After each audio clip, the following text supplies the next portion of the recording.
అదేంటి అమ్మాయి లోపలనే మాట్లాడుతుంది? రామ్మా బయటికి రా.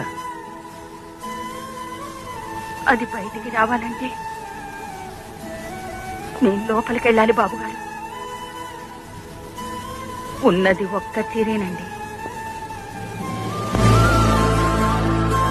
నీ వ్యాపారం కోసం ఇంతమంది ఉసురు పోసుకుంటావా? నీకేం న్యాయంగా ఉందంటే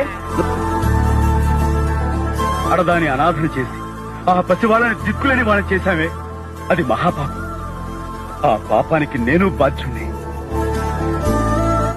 ఎందుకు వెళ్తాయి ఇదంతా?